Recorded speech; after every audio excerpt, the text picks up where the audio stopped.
चाहे तुम science student हो या फिर कॉमर्स या फिर ह्यूमैनिटीज, फर्क नहीं पड़ता। बट एक कॉमन प्रॉब्लम है जो कि हर एक स्टूडेंट क्लास 11th और क्लास 12th के अंदर फेस करता है, जो कि है इतना सारा सिलेबस कि ये सिलेबस कभी खत्म ही नहीं हो पाता। मुझे पता है तुम भी आज के समय पर ये प्रॉब्लम जरूर फेस कर रहे होगे। ऊपर से इतने सारे डिस्ट्रैक्शन है कि पूछो ही मत। अब रियलिटी ये है ना कि इन सारी प्रॉब्लम्स की वजह से जब आपके एग्जाम आते हैं तो आप बहुत ज्यादा प्रेशर में आ जाते हो, और इतने ज्यादा प्रेशर में आपका दिमाग काम ही नहीं कर पाता, और जितनी चीजें आपको याद भी होती है वो भी तुम भूल जाते हो। यही प्रॉब्लम है ना तुम्हारी। अब इस प्रॉब्लम का सलूशन है एक ऐसा स्मार्ट स्टडी चैलेंज जिसकी मदद से तुम कम समय के अंदर अपने बहुत सारे सिलेबस को कंप्लीट कर पाओगे। तो हाय एवरीवन, मैं हूं आप सभी का अपना प्रशांत भैया, और आज मैं तुम्हारे लिए लेकर आया हूं एक ऐसा स्मार्ट स्टडी चैलेंज जिसकी मदद से तुम्हारी ये जो प्रिपरेशन आज के समय पर एकदम घूम चुकी है। और मुझे पता है बहुत सारे ऐसे स्टूडेंट हैं जो कि कुछ कॉम्पिटिटिव एग्जाम की तैयारी कर रहे हैं, जैसे कि जेई नीट, और वो भी इन प्रॉब्लम्स को फेस कर रहे हैं। टाइम बहुत कम बचा है, मुझे पता है। और ऊपर से ये इतनी सारी प्रॉब्लम लिखी हुई है ना, जैसे कि सिलेबस हो गया overload, lack of proper strategy, समझ नहीं आता कौन सा टॉपिक कब स्टार्ट करना है। स्कूल में कुछ और चलता है, कोचिंग में कुछ और चलता है, बिल्कुल प्रॉब्लम है। उसके साथ साथ डिस्ट्रैक्शन तो इतने हो गए ना आज के समय पर कि पूछो ही मत। फिर फोकस एंड कंसिस्टेंसी इशू, यानी फोकस नहीं लग पाता है और कंसिस्टेंसी तो बन ही नहीं पाती है। टाइम टेबल बनाते हैं, शेड्यूल बनाते हैं, बट 2-3 दिन चलाता है और उसके बाद फॉलो ही नहीं कर पाते। उसके साथ साथ प्रेशर आ गया है बोर्ड एग्जाम का स्पेशली, और कुछ स्टूडेंट्स है जिनके पास कंपटीशन एग्जाम का भी प्रेशर है। उसके साथ साथ टाइम मैनेज करना का तो बिल्कुल ही मन नहीं करता, समझ नहीं आता आखिर कैसे हो पाएगा। अरे रुक जा यार, मुझे पता है तुम्हारी प्रॉब्लम है, बट एक ऐसा चैलेंज है जिसकी मदद से सारी प्रॉब्लम खत्म हो सकती है। बट उस चैलेंज को तुम्हें एक्सेप्ट करना पड़ेगा, लेना पड़ेगा, मेहनत करनी पड़ेगी। बिना मेहनत के तो कुछ नहीं मिलता। और ये जो चैलेंज है ना, ये मैंने अपने टाइम पे, जब मैं तुम्हारी एज में था, मैं कोचिंग के अंदर था, तो ये चैलेंज मैंने अपने लिए बनाया था, जिसकी मदद से मेरी बहुत मदद हुई थी। अब इस चैलेंज के ना 5 स्टेप्स होते हैं, एक एक करके आपको सारे स्टेप बताता हूं। पहला स्टेप नंबर 1, पढ़ना कैसे है। पढ़ना है हमें एक 80-20 रूल से। मैं भी तुम्हारी तरह स्टूडेंट था जिसका बहुत सारा सिलेबस बचा हुआ था। अब मुझे करना था कम बैक। कैसे करूंगा कम बैक, क्योंकि इतना सारा सिलेबस क्या मैं सब कुछ पढ़ लूंगा, पॉसिबल ही नहीं है। हाँ, 10th तक ये पॉसिबल होता है, 11th-12th में जाके बिल्कुल पॉसिबल नहीं है, कितना ही ट्राई कर लो। तो मैंने क्या सोचा, मैंने ये देखा कि यार कौन कौन से ऐसे टॉपिक हैं जो कि इंपॉर्टेंट है, क्योंकि जो इंपॉर्टेंट टॉपिक है ना, उन्हीं से 80% सिलेबस आ रहा होता है। ये रियलिटी है, चाहे किसी भी कॉम्पिटिटिव एग्जाम की बात करो, इवन बोर्ड एग्जाम की बात करो, स्कूल एग्जाम की बात करो। तो मैंने क्या करा, मैंने 3 जोन बनाए, red zone, blue zone, green zone. Red zone में मैंने वो सारे टॉपिक्स लिख दिए जो कि बहुत ज्यादा इंपॉर्टेंट है। कैसे पता करें, मैंने पास्ट ईयर के पेपर्स को देखकर। तो इसके अंदर मैंने वो सारे के सारे टॉपिक्स लिख दिए।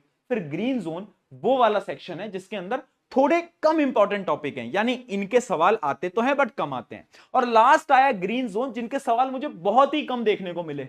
अब पता है, जब मैंने डिवाइड करा तो मुझे यह पता चला, रेड जोन के टॉपिक्स थे 20%, ठीक है, ब्लू जोन के टॉपिक्स थे 40%, और बचे हुए 40% ग्रीन जोन के टॉपिक्स थे। तो मैंने क्या करा, ये जो ग्रीन जोन के 40% टॉपिक्स हैं, इनको तो अपनी जिंदगी से हटा ही दिया, क्योंकि इनका कोई काम नहीं है मेरे पास, ना मेरे पास इतना टाइम था। तो यानी सिर्फ और सिर्फ मेरा 60% सिलेबस बचा। तुम्हें भी ये करना है। सबसे पहले तुम्हें फोकस करना है इन 20% टॉपिक्स के ऊपर।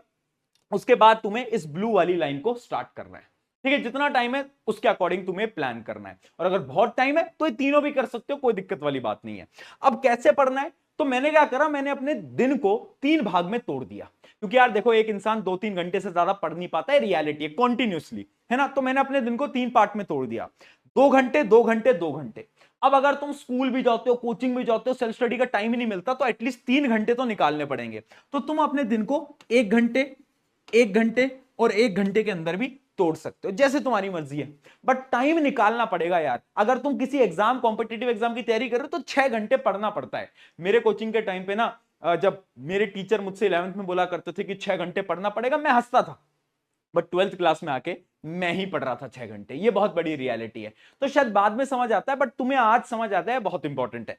तो अब देखो, ये जो 2 घंटे हैं, ये 2 घंटे वो वाला टाइम होता है जब मैं बहुत ज्यादा प्रोडक्टिव होता था। जैसे कि कुछ लोगों के लिए सुबह हो सकता है, मेरे लिए पर्सनली वो रात का टाइम होता था। तो जो रात के 2 घंटे होते थे, इसमें मैं क्या करता था, मैं अपने वो टॉपिक्स उठाता था जो कि मुझे बिल्कुल पसंद नहीं थे, जैसे कि स्पेशली वो जो थ्योरी वाले सब्जेक्ट नहीं होते, वो मैं इसमें क्या करता था, वो मैं इस समय पर कर रहा होता था, ठीक है। तो जो तुम्हारा सबसे प्रोडक्टिव टाइम है, उसमें तुम वो करो जो कि तुम्हें बिल्कुल पसंद नहीं है, आराम से कर लोगे। उसके बाद ये बीच के 2 घंटे होते थे, दिन के 2 घंटे, इसमें मैं कोई भी चैप्टर उठा लेता था, कोई भी टॉपिक उठा लेता था। और ये 1-2 घंटे होते थे जो कि मुझे बिल्कुल भी पसंद नहीं होते थे। ये 2 घंटे वो हैं जब मुझे बहुत नींद आती है। इस समय पर मैं क्या करता था, इस समय पर मैं अपना फेवरेट सब्जेक्ट करता था, जैसे कि मेरे टाइम पे मेरा फेवरेट सब्जेक्ट फिजिक्स था, है ना, तो मैं फिजिक्स के न्यूमेरिकल सॉल्व करता था। तो जब मैं फिजिक्स के न्यूमेरिकल सॉल्व करता था मुझे बिल्कुल नींद नहीं आती थी। तुम्हारे लिए शायद वो मैथ्स हो सकता है, अकाउंटेंसी हो सकता है, जो भी तुम्हारी स्ट्रीम है उसके अकॉर्डिंग। पर ट्राई करना, ये जो नींद वाला टाइम होता है ना, इसमें तुम कुछ न्यूमेरिकल वाली चीजों को कर पाओ, क्योंकि अगर तुम वो करोगे ना तो तुम्हारे जो दिमाग है ये बंद नहीं होगा और तुम्हें नींद नहीं आएगी। तो ऐसे अपने दिन को 3 भाग के अंदर तुम्हें तोड़ना पड़ेगा, ठीक है। अगर ये कर लोगे तो बहुत सारी चीजें ऑटोमेटिकली सॉर्ट हो जाएंगी। फिर आता है स्टेप नंबर 3। स्टेप नंबर 3 है एक्टिव रिकॉल प्लस फेमेंट टेक्निक। समझाता हूं। अब प्रॉब्लम क्या होती थी ना, कि मैं याद तो करता था बट मैं भूल जाता था, फिर मैं रिवीजन पर टाइम लगाता था। अब इससे ना मेरा बहुत सारा टाइम जा रहा था। तो मैंने क्या करा, मैंने एक ट्रिक देखी और मैंने उसको एग्जीक्यूट करा, उससे मेरी बहुत मदद हुई। मैं जैसे ही पढ़ रहा हूं, स्पेशली ये जो थ्योरी सब्जेक्ट्स होते हैं जैसे केमिस्ट्री, बायोलॉजी, ये सब, तो जैसे मैंने मान लो केमिस्ट्री का एक चैप्टर पढ़ा, अब मैंने अपनी किताब को बंद कर दिया।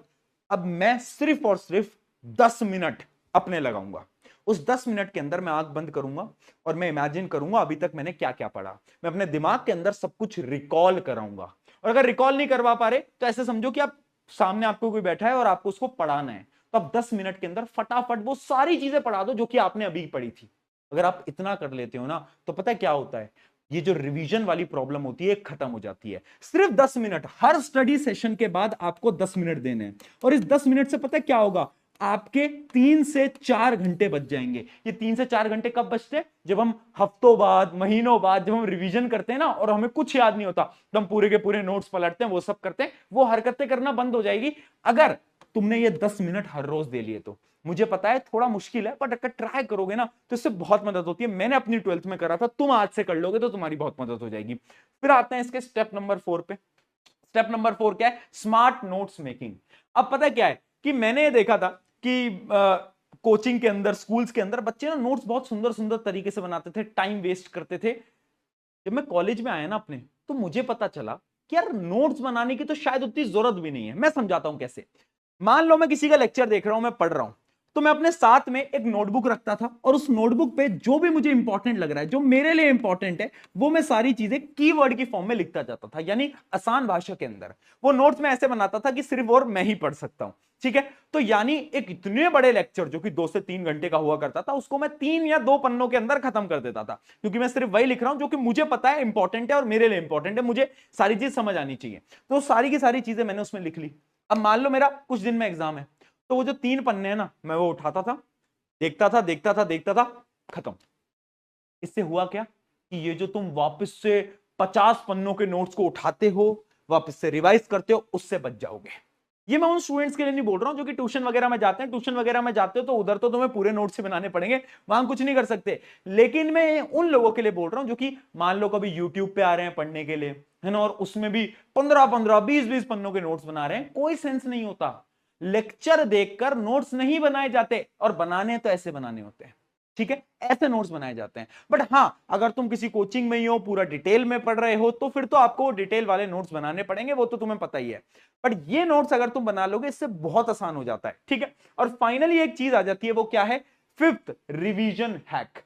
अब भैया रिवाइज कैसे करना है, मान लो मेरा कल एग्जाम है, अब मुझे रिवाइज करना है, इतनी सारी चीजें रिवाइज ही नहीं हो पाती।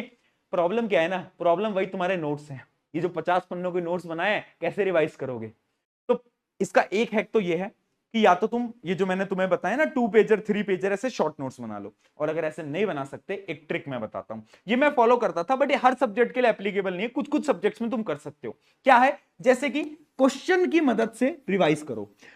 फिजिक्स है, फिजिक्स में नोट्स नहीं पलटने होते यार, वापस से नहीं देखना होता तुमने क्या पढ़ा है। तुम डायरेक्टली एक क्वेश्चन बैंक उठाओगे। क्वेश्चन बैंक तुम्हें पता ही है, एक मैंने भी एक क्वेश्चन बैंक अभी निकाल रखी है, बहुत प्यारी क्वेश्चन बैंक है। उसके अंदर इतने प्यारे प्यारे क्वेश्चन, इतने थोड़े टफ लेवल के भी, थोड़े इजी लेवल के, सब कुछ आपको मिल जाएगा। एनसीईआरटी के भी क्वेश्चन मिल जाएंगे, उसकी लिंक भी मैं दे दूंगा डिस्क्रिप्शन के अंदर। बट वो क्वेश्चन बैंक बहुत अच्छी है, इसलिए मैं बता रहा हूं। तो बेसिकली आपने मान लो क्वेश्चन बैंक उठाई, और क्वेश्चन बैंक उठाते से ही अब आप क्वेश्चन रेंडमली सॉल्व करो। क्वेश्चन नंबर 1, 5, 10, 11, कोई भी। अब फिर आप देखो कि कौन कौन से क्वेश्चंस थे जो कि आपसे सॉल्व नहीं हो पाए। आपको पता चलेगा कि ठीक है, मैंने अपने 15 क्वेश्चन सॉल्व करे, उसमें से 3 नहीं हो पाए। अब वो 3 किस किस टॉपिक के थे। मान लो यार ये वाला जो टॉपिक है, ये सेंटर ऑफ मास का टॉपिक है। अब तुम्हें पता चल गया कि ये जो सेंटर ऑफ मास का टॉपिक है ना, ये तुम्हें नहीं आता, तो इसका लेक्चर देख लो, इसको रिवाइज कर लो। समझ पाए? ऐसे किया जाता है एक स्मार्ट रिवीजन। अगर ये 5 स्टेप तुमने फॉलो कर लिया, जितना भी टाइम तुम्हारे एग्जाम के लिए बचा है, मैं गारंटी से बता रहा हूं, ये एक ऐसी स्ट्रेटेजी है, बस अप्लाई करना पड़ेगा, मार्क्स आएंगे और शायद सिलेक्शन भी होगा। वो जो एग्जाम की तुम सोच रहे हो ना, कॉम्पिटिटिव एग्जाम, वो सपना तुम्हारा पूरा होगा। बस एक चीज याद रखना, और मेरा लास्ट पॉइंट भी तुम सबके साथ यही है, लास्ट पॉइंट यहां पर लिखा भी हुआ है कि एक 1 to 1 मुझे तुमसे बात करनी है। वो क्या है कि रात को डेली टास्क चेक करो यार, क्या कर रहे हो डेली, लिस्ट बनाओ, चेक करो कि क्या आज तुमने अपने सारे टास्क कंप्लीट करे, यस और नो।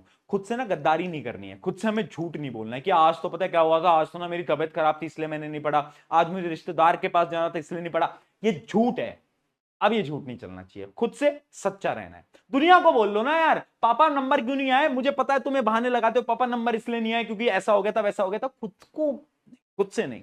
उसके साथ साथ आदत एक दिन में नहीं लगेगी, याद रखना, टाइम लगेगा, कम से कम 20-21 दिन लगेंगे ये 5 स्टेप्स को फॉलो करने के लिए। अपना बेस्ट दो, जितना हो सकता है अपना बेस्ट दे लेना। मतलब मैं ये नहीं कह रहा हूं कि तुम अचानक से टॉपर बन जाओगे, बस अगर तुमने अपना बेस्ट लगा लिया ना, वो भी मेरे लिए और तुम्हारे लिए इनफ रहने वाला है।